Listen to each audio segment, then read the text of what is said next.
শিক্ষা, স্বাস্থ্য ও কর্মসংস্থানে দুর্নীতি ও নৈরাজ্য প্রতিবাদে কাজ, খাদ্য ও অবাধ পঞ্চায়েতের নির্বাচনের দাবিতে সিপিআইএম উদয়পুর মহকুমা কমিটির উদ্যোগে রবিবার দুপুরে এক মিছিল বের হয় উদয়পুর শহরে।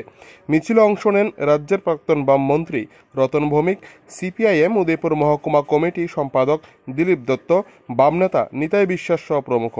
এদিন মিছিলটি দলীয় অফিস থেকে বের হয়ে উদয়পুর শহরের বিভিন্ন রাজপথ পরিক্রমা করে পুনরায় দলীয় অফিসের সামনে আসে।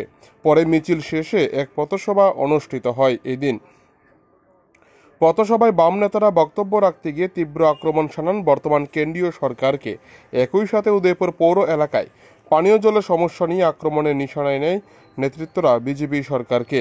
সেই সাথে নেট ও নিট কেলেঙ্কারি নিয়ে আক্রমণ শানান কেন্দ্রের শিক্ষামন্ত্রীকে। এদিনের বামেদের মিছিলে দলীয় কর্মীদের উপস্থিতি দীর্ঘদিন পরে লক্ষ্য করা যায়। মিছিলকে কেন্দ্র করে কোনো ধরনের রাজনৈতিক সংঘর্ষ যাতে না ঘটে তার জন্য কেন্দ্রীয় বাহিনী, রাজ্য পুলিশ ও টিএসআর বাহিনী প্রচুর পরিমাণে মোতায়েন করা হয়। এদিন উদয়পুর জামতলা সিপিআইএম অফিসের সামনে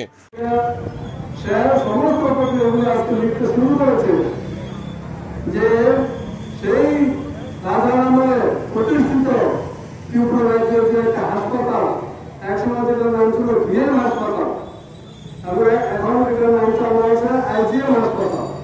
এই হাসপাতালটাকে বর্তমান রাজ্য সরকার জানি না কত কোটি টাকার বিনিময়ে একটা অসাধু একটা প্রতিষ্ঠান তার কাছে বিক্রি করার জন্য চক্রান্ত চলছে, সিদ্ধান্ত পাকা করতে যাচ্ছে।